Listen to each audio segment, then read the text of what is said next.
A1 എക്കണോമിക്സിൻ്റെ പുതിയൊരു ക്ലാസ്സിലേക്ക് എല്ലാവർക്കും സ്വാഗതം. നമ്മൾ 2024 ഫെബ്രുവരിയിലെ മോഡൽ ക്വസ്റ്റ്യൻ പേപ്പർ ആൻസർ ചെയ്തുകൊണ്ടിരിക്കുകയായിരുന്നു. ഇപ്പോൾ 20 ക്വസ്റ്റ്യൻ വരെ നമ്മൾ കഴിഞ്ഞ വീഡിയോയിൽ ആൻസർ ചെയ്തതാണ്.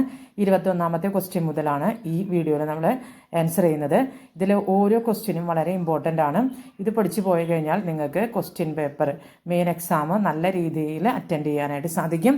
അപ്പോൾ നമുക്ക് വീഡിയോയിലേക്ക് പോകാം. 21ാമത്തെ ക്വസ്റ്റ്യൻ ഇതാണ്. ഡയഗ്രാമാറ്റിക്കലി എക്സ്പ്ലെയിൻ കൺസ്യൂമർ ഇക്വിലിബ്രിയം. ഉപഭോക്താവിൻ്റെ സന്തുലിതാവസ്ഥയെ ചിത്രത്തിൻ്റെ സഹായത്തോടെ വിവരിക്കുക. എല്ലാ ക്വസ്റ്റ്യൻ പേപ്പറിലും വരുന്ന ഒരു ക്വസ്റ്റ്യനാണ്, വളരെ ഇമ്പോർട്ടൻ്റ് ആണ്. ഇപ്പോൾ എല്ലാവരും ഡയഗ്രത്തിലേക്ക് ശ്രദ്ധിക്കുക. ഇവിടെ നമ്മൾ IC1, IC2, IC3 എന്ന് പറഞ്ഞിരിക്കുന്നത് ഇൻഡിഫറൻസ് കർവുകളാണ്. ഇൻഡിഫറൻസ് കർവ് എന്ന് വെച്ചാൽ അല്ലെങ്കിൽ നിസ്സംഗത വക്രം എന്ന് വെച്ചാൽ നമുക്കറിയാം, കൺസ്യൂമർ രണ്ട് വസ്തുക്കൾ വാങ്ങിച്ച് ഉപയോഗിക്കുമ്പോൾ അതിൽ നിന്ന് കിട്ടുന്ന സാറ്റിസ്ഫാക്ഷൻ, സംതൃപ്തി തുല്യമായ ബിന്ദുക്കൾ യോജിപ്പിച്ച് വരയ്ക്കുന്ന രേഖയാണ് ഇൻഡിഫറൻസ് കർവ് എന്ന് പറയുന്നത്. അപ്പോൾ ഇൻഡിഫറൻസ് കർവ് മുകളിലോട്ട് പോകുന്നതോറും സംതൃപ്തി കൂടി വരുന്നു എന്ന് പറഞ്ഞു. അതുപോലെ തന്നെ BL എന്ന് കാണിക്കുന്നത് എന്താണ്, ബഡ്ജറ്റ് ലൈനാണ്. അപ്പോൾ കൺസ്യൂമറുടെ കയ്യിലുള്ള ബഡ്ജറ്റ് ഉപയോഗിച്ച് രണ്ട് വസ്തുക്കൾ വാങ്ങിക്കുന്നു, അതിൻ്റെ ചാൻസസ് ആണ് അല്ലെങ്കിൽ അതിൻ്റെ സാധ്യതകളാണ് ബഡ്ജറ്റ് ലൈനിൽ കാണിക്കുന്നത്. ബഡ്ജറ്റ് ലൈനും ഇൻഡിഫറൻസ് കർവും കൂട്ടിമുട്ടുന്ന പോയിന്റിൽ അവിടെയാണ് എന്ത് സംഭവിക്കുന്നത്, ഒരു കൺസ്യൂമർ ഇക്വിലിബ്രിയത്തിൽ എത്തുന്നത്. അതായത് കൺസ്യൂമറിൻ്റെ കയ്യിലുള്ള, ഒരു ഉപഭോക്താവിൻ്റെ കയ്യിലുള്ള വരുമാനം ഉപയോഗിച്ച് മാക്സിമം സംതൃപ്തി ലഭിക്കുന്ന പോയിന്റ് ഏതാണോ അല്ലെങ്കിൽ മാക്സിമം സാറ്റിസ്ഫാക്ഷൻ ലഭിക്കുന്ന പോയിന്റ് ഏതാണോ അതാണ് കൺസ്യൂമറിൻ്റെ ഇക്വിലിബ്രിയം എന്ന് പറയുന്നത്. അത് ഇവിടെ നമുക്ക് കാണിച്ചിരിക്കുന്നത് E എന്നുള്ള പോയിന്റിലാണ്. അതായത് BL എന്നുള്ള ബഡ്ജറ്റ് ലൈൻ ടാൻജൻ്റ് ചെയ്യുന്നത് E എന്നുള്ള പോയിന്റിൽ IC2 എന്നുള്ള ഇൻഡിഫറൻസ് കർവിലാണ്. അപ്പോൾ കൺസ്യൂമർ തൻ്റെ കയ്യിലുള്ള വരുമാനം പരമാവധി പ്രയോജനപ്പെടുത്തി പരമാവധി സംതൃപ്തി നൽകുന്ന പോയിൻ്റാണ് E എന്നുള്ള പോയിന്റ്.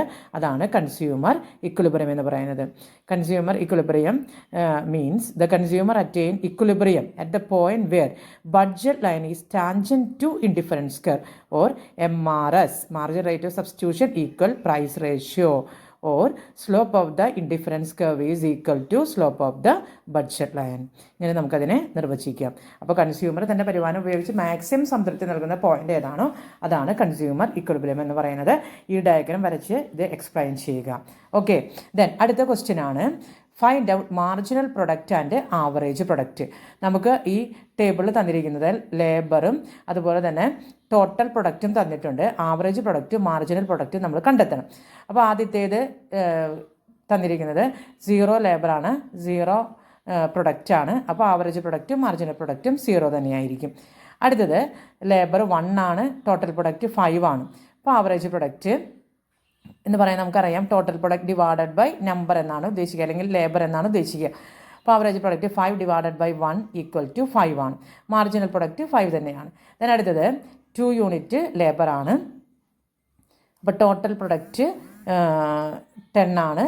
ദെൻ ആവറേജ് പ്രൊഡക്റ്റ് 10/2, അപ്പോൾ എത്രയാണ്, 5 ആയിരിക്കും.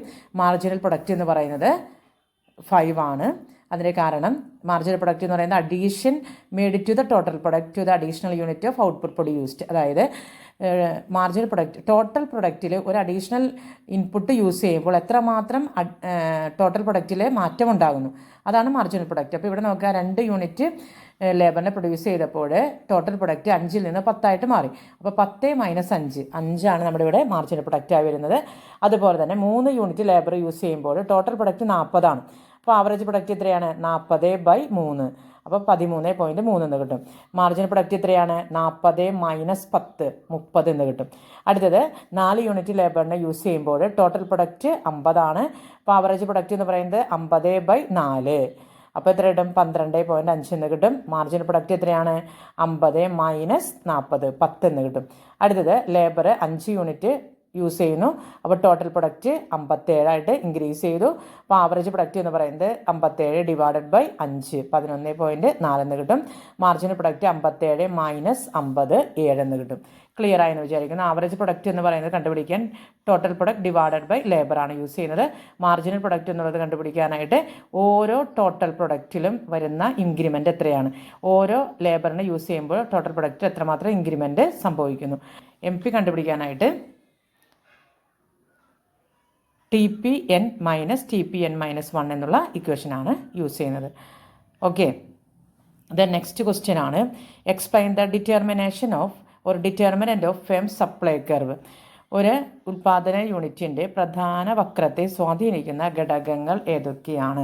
ഫസ്റ്റ് ഫാക്ടറാണ് price of the commodity. Price കൂടുമ്പോൾ സപ്ലൈ കൂടും, പ്രൈസ് കുറയുമ്പോൾ സപ്ലൈ കുറയും. ദെൻ അടുത്തതാണ് technology of the production, technological advancement. അതായത് ടെക്നോളജി വർദ്ധിക്കുമ്പോൾ സപ്ലൈ കൂടും, ടെക്നോളജി കുറയുമ്പോൾ സപ്ലൈ കുറയും. ദെൻ അതുപോലെ ഇൻപുട്ട് പ്രൈസ്, ഇൻപുട്ടിൻ്റെ പ്രൈസ് കൂടി കഴിഞ്ഞിട്ടുണ്ടെങ്കിൽ സപ്ലൈ കുറയും. ദെൻ ഇൻപുട്ടിൻ്റെ പ്രൈസ് കുറഞ്ഞു കഴിഞ്ഞിട്ടുണ്ടെങ്കിൽ സപ്ലൈ കൂടും. ദെൻ യൂണിറ്റ് ടാക്സ്, ടാക്സിൻ്റെ ഇമ്പോസിഷൻ, അതായത് യൂണിറ്റ് ടാക്സ് ഇൻക്രീസ് ചെയ്തിട്ടുണ്ടെങ്കിൽ സപ്ലൈ കുറയും, യൂണിറ്റ് ടാക്സ് ഡിക്രീസ് ചെയ്തിട്ടുണ്ടെങ്കിൽ സപ്ലൈ കൂടും. ഇത്ര ഫാക്ടേഴ്സാണ് ഫേമിൻ്റെ സപ്ലൈ കർവിനെ ഇൻഫ്ലുവൻസ് ചെയ്യുന്ന ഫാക്ടേഴ്സായിട്ട് പറയുന്നത്. അടുത്തതാണ് fill the component of the government budget. Government ബഡ്ജറ്റിൻ്റെ കമ്പോണൻ്റ് ഏതൊക്കെയാണ്? നമുക്കിവിടെ ഒരു ചാർട്ട് തന്നിട്ടുണ്ട്. ഇതിൽ തന്നിരിക്കുന്ന ഗവൺമെൻറ് ബഡ്ജറ്റ് തന്നിട്ടുണ്ട്. പിന്നെ എ എന്നുള്ള സൈഡാണ് കൊടുത്തിരിക്കുന്നത്. അവിടെ നമ്മൾ എന്താ കൊടുക്കേണ്ടത്? റവന്യൂ ബഡ്ജറ്റ് എന്നാണ് കൊടുക്കേണ്ടത്. പിന്നെ ക്യാപിറ്റൽ ബഡ്ജറ്റ് നമുക്ക് തന്നിട്ടുണ്ട്. പിന്നെ ബി എന്നുള്ളിടത്ത് എന്താ നമ്മൾ കൊടുക്കേണ്ടത്? റവന്യൂ ബഡ്ജറ്റിന് റവന്യൂ റെസിപ്റ്റ് എന്നും റവന്യൂ എക്സ്പെൻഡിച്ചർ എന്നും ഡിവൈഡ് ചെയ്യുന്നുണ്ട്. അപ്പോൾ അവിടെ ബി എന്നുള്ള സ്ഥാനത്ത് നമ്മൾ റവന്യൂ റെസിപ്റ്റ് എന്ന് കൊടുത്തു. ദെൻ ക്യാപിറ്റൽ ബഡ്ജറ്റിന് ക്യാപിറ്റൽ റെസിപ്റ്റ് എന്നും ക്യാപിറ്റൽ എക്സ്പെൻഡിച്ചർ എന്നും ഡിവൈഡ് ചെയ്തിട്ടുണ്ട്. അപ്പോൾ സി എന്നുള്ളിടത്ത് നമ്മൾ ക്യാപിറ്റൽ എക്സ്പെൻഡിച്ചർ എന്ന് കൊടുത്തു. പിന്നെ റവന്യൂ റെസിപ്റ്റിനെ ടാക്സ് റവന്യൂ എന്നും നോൺ ടാക്സ് റവന്യൂ എന്നും ഡിവൈഡ് ചെയ്യുന്നത്. അപ്പോൾ ഡി എന്നുള്ള സ്ഥാനത്ത് നമ്മൾ എന്ത് കൊടുക്കണം? നോൺ ടാക്സ് റവന്യൂ എന്നാണ് കൊടുക്കേണ്ടത്. പിന്നെ റവന്യൂ എക്സ്പെൻഡിച്ചറിനെ പ്ലാൻ റവന്യൂ എക്സ്പെൻഡിച്ചർ എന്നും നോൺ പ്ലാൻ റവന്യൂ എക്സ്പെൻഡിച്ചർ എന്നും ഡിവൈഡ് ചെയ്തിട്ടുണ്ട്. അപ്പോൾ ഇ എന്നുള്ള സ്ഥാനത്ത് എന്താ കൊടുക്കേണ്ടത്? പ്ലാൻ റവന്യൂ എക്സ്പെൻഡിച്ചർ എന്നാണ് കൊടുക്കേണ്ടത്. അതേപോലെ തന്നെ ക്യാപിറ്റൽ എക്സ്പെൻഡിച്ചറിനെ പ്ലാൻ ക്യാപിറ്റൽ എക്സ്പെൻഡിച്ചർ എന്നും നോൺ ക്യാപിറ്റൽ പ്ലാൻ എക്സ്പെൻഡിച്ചർ എന്നും നമ്മൾ നോൺ പ്ലാൻ ക്യാപിറ്റൽ എക്സ്പെൻഡിച്ചർ എന്നും ഡിവൈഡ് ചെയ്തിട്ടുണ്ട്. അപ്പോൾ എഫ് എന്നുള്ളിടത്ത് പ്ലാൻ ക്യാപിറ്റൽ എക്സ്പെൻഡിച്ചർ എന്നും ജി എന്നുള്ളിടത്ത് നോൺ പ്ലാൻ ക്യാപിറ്റൽ എക്സ്പെൻഡിച്ചർ എന്നും ആണ് നമ്മൾ കൊടുക്കേണ്ടത്. അപ്പോൾ ഒരു സൈഡ് പഠിച്ചു കഴിഞ്ഞിട്ടുണ്ടെങ്കിൽ അടുത്ത സൈഡ് നമുക്ക് ഈസിയായിട്ട് നമുക്ക് കിട്ടാവുന്നതേ ഉള്ളൂ. ടേബിൾ നോക്കിക്കഴിഞ്ഞാൽ തന്നെ നമുക്കത് മനസ്സിലാക്കാൻ സാധിക്കുന്നതേ ഉള്ളൂ. അപ്പോൾ എല്ലാവരും കൃത്യമായിട്ട് ഈ ടേബിൾ അല്ലെങ്കിൽ ഈ ചാർട്ട് കൃത്യമായിട്ട് പഠിച്ചിട്ട് പോവുക. ഇത് എക്സാമിന് ഉറപ്പായിട്ടും വരുന്ന ഒരു ക്വസ്റ്റ്യനാണ് കേട്ടോ. അപ്പോൾ കൃത്യമായിട്ട് എല്ലാവരും പഠിച്ചിട്ട് പോവുക. Then next question ആണ് define aggregate demand and point out the component of aggregate demand in two sector. aggregate demand എന്ന് വെച്ചിട്ടുണ്ടെങ്കിൽ ഒരു ഇക്കോണമിയിലുള്ള മൊത്തത്തിലുള്ള ഡിമാൻഡ്, അതിനെയാണ് അഗ്രഗേറ്റ് ഡിമാൻഡ് എന്നതുകൊണ്ട് ഉദ്ദേശിക്കുന്നത്.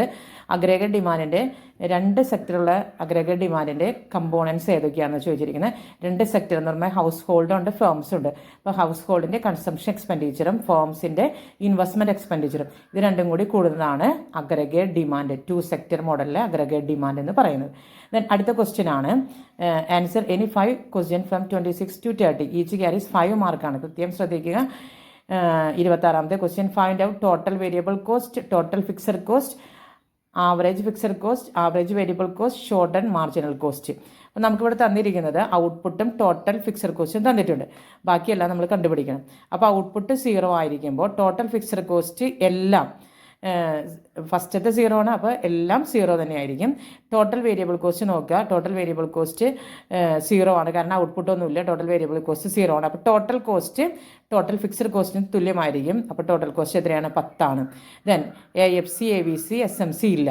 പിന്നെ ഔട്ട്പുട്ട് 0ൽ നിന്ന് 1 ആയിട്ട് ഇൻക്രീസ് ചെയ്തു, 1 ആയിട്ട് ഇൻക്രീസ് ചെയ്തു. അപ്പോൾ ടോട്ടൽ ഫിക്സഡ് കോസ്റ്റ് 10 തന്നെയാണ്. ടോട്ടൽ വേരിയബിൾ കോസ്റ്റ് കിട്ടുന്നത് എങ്ങനെയാണ്? ടോട്ടൽ കോസ്റ്റ് നമുക്ക് തന്നിട്ടുണ്ട് അല്ലേ, 20. Then 20 minus total fixed cost എത്രയാണ്? 10. അപ്പോൾ 20 മൈനസ് 10 10 ടോട്ടൽ വേരിയബിൾ കോസ്റ്റ്. അപ്പോൾ TVC കണ്ടുപിടിക്കാനായിട്ട് എന്താ ചെയ്യേണ്ടത്? TC മൈനസ് TFC ആ ഇക്വേഷനാണ് നമ്മൾ ഉപയോഗിക്കുക. TVC കണ്ടുപിടിക്കാൻ TC മൈനസ് TFC. അപ്പോൾ നമുക്ക് എന്ത് കിട്ടും? TVC കിട്ടും. ദെൻ 2 ആയിരിക്കുമ്പോൾ ടോട്ടൽ കോസ്റ്റ് 25 ഫിക്സഡ് കോസ്റ്റ് 10. അപ്പോൾ 25 മൈനസ് 10 15 എന്ന് കിട്ടും. ദെൻ ഔട്ട്പുട്ട് 3 ആയിരിക്കുമ്പോൾ 3 ആയിരിക്കുമ്പോൾ ടോട്ടൽ കോസ്റ്റ് 30 TFC 10. അപ്പോൾ TVC 30 മൈനസ് 10 20 എന്ന് കിട്ടും. ദെൻ ഔട്ട്പുട്ട് 4 ആയിരിക്കുമ്പോൾ TC 50 TFC 10. അപ്പോൾ TVC 50 മൈനസ് 10 40 എന്ന് കിട്ടും. അടുത്തത് 5 ആയിരിക്കുമ്പോൾ TC 60 TFC 10 60 മൈനസ് 10 50 എന്ന് കിട്ടും TVC. ദെൻ ഔട്ട്പുട്ട് 6 ആയിരിക്കുമ്പോൾ TC 80 TFC 10. അപ്പോൾ TVC എത്ര കിട്ടും? 80 മൈനസ് 10 70. അപ്പോൾ പ്രത്യേകം ശ്രദ്ധിക്കുക, TVC equal TC minus TFC, അതാണ് TVC. അടുത്തത് AFC ആണ് കണ്ടുപിടിക്കേണ്ടത്. AFC എന്ന് പറയുന്നത് TFC ബൈ ഔട്ട്പുട്ടാണ്. അപ്പോൾ ഇവിടെ ആദ്യത്തേൽ നമുക്ക് TFC 10 ആണ്, പക്ഷേ ഔട്ട്പുട്ട് 0 ആയതുകൊണ്ട് AFC ഇല്ല. ദെൻ ഒന്നാമത്തെ ഔട്ട്പുട്ട് പ്രൊഡ്യൂസ് ചെയ്യുമ്പോൾ TFC 10 ആണ്. അപ്പോൾ AFC എന്ന് പറയുന്നത് 10/1 10 തന്നെ. ദെൻ രണ്ടാമത്തെ ആയിരിക്കുമ്പോൾ AFC 10/2 5 ആയിരിക്കും. മൂന്നാമത്തെ ആയിരിക്കുമ്പോൾ AFC 10/3 3.33 ആണ്. ദെൻ അടുത്തത് നാലാമത്തെ ആയിരിക്കുമ്പോൾ AFC 10/4 2.5 ആണ്. ദെൻ അഞ്ചാമത്തെ ആയിരിക്കുമ്പോൾ AFC 10/5 2 ആണ്. അടുത്തത് ആറാമത്തെ ആയിരിക്കുമ്പോൾ AFC 10/6 1.6 ആണ്. അപ്പോൾ AFC എന്ന് പറയുന്നത് TFC ബൈ ഔട്ട്പുട്ടാണ്. അപ്പോൾ TFC എല്ലാത്തിലും 10 തന്നെ ആയതുകൊണ്ട് തന്നെ AFC ഔട്ട്പുട്ട് കൂടുന്നതനുസരിച്ച് കുറഞ്ഞു വരുന്നു. അതാണ് നമുക്ക് കാണാൻ സാധിക്കുന്നത്. ദെൻ അടുത്തത് AVC ആണ്. AVC കണ്ടുപിടിക്കുന്നത് എങ്ങനെയാണ്? TVC ബൈ ഔട്ട്പുട്ടാണ്. ആദ്യത്തേൽ TVC ഒന്നുമില്ല, അപ്പോൾ അതുകൊണ്ട് തന്നെ AVC ഇല്ല. ദെൻ ഔട്ട്പുട്ട് 1 ആയിരിക്കുമ്പോൾ AVC 10/1 10 തന്നെയാണ്. ദെൻ ഔട്ട്പുട്ട് 2 ആയിരിക്കുമ്പോൾ AVC 15/2 7.5 ആണ്. ദെൻ ഔട്ട്പുട്ട് 3 ആയിരിക്കുമ്പോൾ 20/3 6.67 ആണ്. ഔട്ട്പുട്ട് 4 ആയിരിക്കുമ്പോൾ 40/4 10 ആണ്. ഔട്ട്പുട്ട് 50 ആയിരിക്കുമ്പോൾ 50/5 10 ആണ്. ഔട്ട്പുട്ട് 6 ആയിരിക്കുമ്പോൾ 70/6 11.67 ആണ്. ദെൻ അപ്പോൾ AVC എന്ന് പറയുന്നത് TVC ബൈ ഔട്ട്പുട്ടാണ്. ഇനി SMC ആണ് നമ്മൾ കണ്ടുപിടിക്കുന്നത്. SMC എന്ന് വെച്ചിട്ടുണ്ടെങ്കിൽ ടോട്ടൽ കോസ്റ്റിൽ വരുന്ന അഡീഷനാണ്. Addition made to the total cost to the additional unit of output produced. ഒരു യൂണിറ്റ് ഔട്ട്പുട്ട് കൂടുതലായിട്ട് പ്രൊഡ്യൂസ് ചെയ്യുമ്പോൾ ടോട്ടൽ കോസ്റ്റ് വരുന്ന അഡീഷനാണ് മാർജിനൽ കോസ്റ്റ് എന്ന് പറയുന്നത്. അപ്പോൾ ആദ്യത്തേൽ ടോട്ടൽ കോസ്റ്റ് എത്രയാണ്? 10 ആണ്. ഔട്ട്പുട്ട് ഇല്ല, അപ്പോൾ അതുകൊണ്ട് SMC ഇല്ല. ദെൻ ഒന്നാമത്തെ യൂണിറ്റ് ഔട്ട്പുട്ട് പ്രൊഡ്യൂസ് ചെയ്യുമ്പോൾ ടോട്ടൽ കോസ്റ്റ് 20 ആണ്. അപ്പോൾ SMC എന്ന് പറയുന്നത് 10 ആണ്. അതായത് 20 മൈനസ് 10 10 ആണ്. അടുത്തത് 2 യൂണിറ്റ് ഔട്ട്പുട്ട് പ്രൊഡ്യൂസ് ചെയ്യുമ്പോൾ 25 മൈനസ് 20 5 ആണ്. അടുത്തത് 3 യൂണിറ്റ് പ്രൊഡ്യൂസ് ചെയ്യുമ്പോൾ 30 മൈനസ് 25 5 ആണ്. അടുത്തത് 4 യൂണിറ്റ് പ്രൊഡ്യൂസ് ചെയ്യുമ്പോൾ 50 മൈനസ് 30 20 ആണ്. അടുത്തത് 5 യൂണിറ്റ് പ്രൊഡ്യൂസ് ചെയ്യുമ്പോൾ 60 മൈനസ് 50 10 ആണ്. അടുത്തത് 6 യൂണിറ്റ് പ്രൊഡ്യൂസ് ചെയ്യുമ്പോൾ 80 മൈനസ് 60 20 ആണ്. അതായത് TCN മൈനസ് TCN മൈനസ് 1 എന്നതാണ് SMC കാൽക്കുലേറ്റ് ചെയ്യാനുള്ള ഫോർമുല. അതായത് ഓരോ യൂണിറ്റ് ഔട്ട്പുട്ട് പ്രൊഡ്യൂസ് ചെയ്യുമ്പോഴും ടോട്ടൽ കോസ്റ്റിൽ വരുന്ന അഡീഷൻ, അതാണ് മാർജിനൽ കോസ്റ്റ് എന്നതുകൊണ്ട് ഉദ്ദേശിക്കുന്നത്. വളരെ ഇമ്പോർട്ടൻ്റ് ആണ്. എല്ലാ എക്സാമിനും ചോദിക്കുന്ന ഒരു ക്വസ്റ്റ്യനാണ്. കൃത്യമായിട്ടിത് പഠിച്ചു വയ്ക്കുക. വളരെ വളരെ ഇമ്പോർട്ടൻ്റ് ആയിട്ടുള്ള ഒരു കാര്യമാണ്. അതേപോലെ തന്നെ എപ്പോഴും വരുന്ന ഒരു ക്വസ്റ്റ്യനാണ് explain the 3 condition of profit maximisation of firm in perfect competitive firm with the help of diagram in short run. ഹ്രസ്വ കാലയളവിൽ പരമാവധി ലാഭം നേടുന്നതിനുള്ള പരിപൂർണ്ണ മത്സര കമ്പോളത്തിൻ്റെ 3 അവസ്ഥകൾ എന്താണ് എന്നാണ് ക്വസ്റ്റ്യനിൽ ചോദിച്ചിരിക്കുന്നത്. അതിലൊന്നാമത്തെ കണ്ടീഷൻ എന്ന് പറയുന്നത് MC = MR, MCയും MRും തുല്യമായിരിക്കണം. രണ്ടാമത്തെ കണ്ടീഷൻ എന്ന് പറയുന്നത് MC curve cut MR curve from below, അതായത് MC വക്രം MR വക്രത്തെ താഴെ നിന്ന് ഖണ്ഡിക്കണം. ദെൻ മൂന്നാമത്തേത് എന്ന് പറയുന്നത് എന്താണ്? P equal or greater than AVC. P price AVCക്ക് തുല്യമോ AVCനേക്കാൾ കൂടുതലോ ആയിരിക്കണം. ഈ 3 കണ്ടീഷനാണ് ഷോർട്ട് റണ്ണിലെ പ്രോഫിറ്റ് മാക്സിമൈസേഷൻ്റെ കണ്ടീഷനായിട്ട് പറയുന്നത്. അതിൻ്റെ ഡയഗ്രവും കൃത്യമായിട്ട് ഓർത്ത് വയ്ക്കുക. ഡയഗ്രത്തിൽ പറഞ്ഞിരിക്കുന്നത് ഫസ്റ്റ് ഡയഗ്രം ശ്രദ്ധിക്കുക. അതിൽ പറഞ്ഞിരിക്കുന്നത് MC കർവ് എന്ന് പറയുന്നത് മാർജിനൽ കോസ്റ്റ് കർവാണ്. MR കർവ് എന്ന് പറയുന്നത് മാർജിനൽ റവന്യൂ കർവാണ്. രണ്ടും കൂടി കട്ട് ചെയ്യുന്ന പോയിന്റ് 2 സ്ഥലത്ത് കട്ട് ചെയ്യുന്നുണ്ട്. E1 എന്നുള്ള സ്ഥലത്തും E എന്നുള്ള സ്ഥലത്തും. അതിൽ E1 എന്നുള്ള സ്ഥലത്ത് കട്ട് ചെയ്യുന്നത് MC കർവ് മുകളിൽ നിന്നാണ് കട്ട് ചെയ്യുന്നത്. അപ്പോൾ അതല്ല ഇക്വിലിബ്രിയം പോയിന്റ്. E എന്നുള്ള പോയിന്റാണ് താഴെ നിന്നാണ് കട്ട് ചെയ്യുന്നത്. അത് തന്നെയല്ല അതിൻ്റെ ഇടയിലുള്ള ആ ഗ്യാപ്പിൽ മാർജിനൽ കോസ്റ്റ് കുറയുന്നുണ്ട്. അപ്പോൾ Q എന്നുള്ള ഔട്ട്പുട്ട് പ്രൊഡ്യൂസ് ചെയ്യുമ്പോൾ E എന്നുള്ള പോയിന്റിലാണ് ഇക്വിലിബ്രിയം പോയിന്റ് ആവുന്നത്. ശ്രദ്ധിക്കുക. അതേപോലെ തന്നെ മൂന്നാമത്തെ കണ്ടീഷനെ കാണിക്കുന്ന ഡയഗ്രമാണ് 4.3 എന്ന് കാണിച്ചിരിക്കുന്നത്. അവിടെ MC കർവ് MR കർവിന് കട്ട് ചെയ്യുന്ന പോയിന്റും അതുപോലെ AVC MR കർവിന് കട്ട് ചെയ്യുന്ന പോയിന്റ്. അപ്പോൾ Pയും AVCയും തുല്യമായിരിക്കണം, അല്ലെങ്കിൽ P AVCക്ക് മുകളിലായിരിക്കണം എന്ന് പറയുന്നത്. അപ്പോൾ എന്നുള്ള പോയിൻ്റാണ് അവിടെ വന്നിരിക്കുന്നത്. അതാണ് പ്രോഫിറ്റ് മാക്സിമൈസേഷൻ പോയിൻ്റ് എന്ന് പറയുന്നത്. അപ്പോൾ പ്രത്യേകം ശ്രദ്ധിക്കാം. പ്രൈസ് സീലിംഗ് എന്ന് പറയുന്നത് എന്താണ്, വില പരിധിയാണ്. അത് കൺസ്യൂമറിൻ്റെ, ഉപഭോക്താവിൻ്റെ താല്പര്യം സംരക്ഷിക്കാൻ വേണ്ടിയിട്ട് ഡിമാൻഡ് സപ്ലൈയും കൂടി മാർക്കറ്റിൽ വെച്ച് ചെയ്യുന്ന വില വളരെ വലുതായിരിക്കുമ്പോൾ അല്ലെങ്കിൽ ഉയർന്നതായിരിക്കുമ്പോൾ ഉപഭോക്താക്കളെ സംരക്ഷിക്കാൻ ഗവൺമെൻറ് മാർക്കറ്റിൽ ഇടപെടുകയും അതിനേക്കാൾ താഴ്ന്ന വില നിശ്ചയിക്കുകയും ചെയ്യുന്നു. ഈ ഡയഗ്രത്തിൽ നോക്കിക്കഴിഞ്ഞിട്ടുണ്ടെങ്കിൽ P* എന്ന് പറയുന്നത് ഡിമാൻഡും സപ്ലൈയും കൂടി നിശ്ചയിക്കുന്ന വിലയാണ്. അപ്പോൾ അത് വളരെ ഉയർന്ന വില ആയതുകൊണ്ട് ഗവൺമെൻറ് മാർക്കറ്റിൽ ഇടപെടുകയും അതിനേക്കാൾ താഴ്ന്ന വിലയായ PC നിശ്ചയിക്കുകയും ചെയ്യുന്നതാണ് പ്രൈസ് സീലിംഗ് എന്ന് പറയുന്നത്.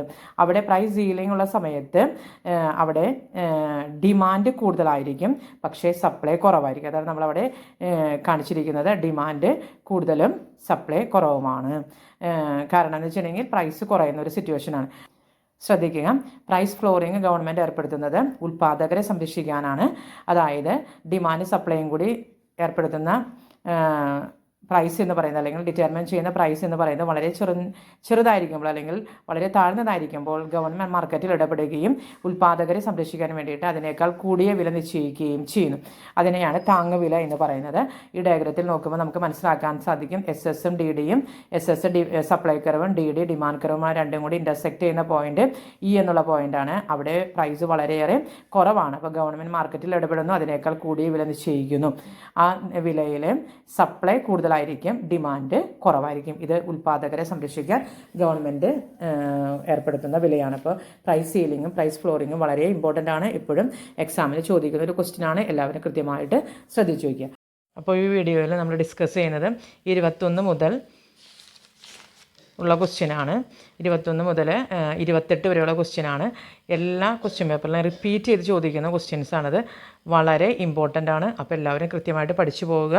ഇനി ഒരു 5 ക്വസ്റ്റ്യനും കൂടി ഉണ്ട്. അത് ഇത്തിരി ലെങ്തി ക്വസ്റ്റ്യൻ ആയതുകൊണ്ട് തന്നെ അത് അടുത്ത വീഡിയോയിൽ നമ്മൾ ഇടുന്നതായിരിക്കും.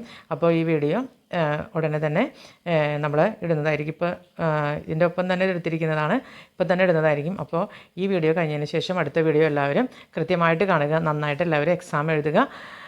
എല്ലാവർക്കും നന്ദി, നമസ്കാരം.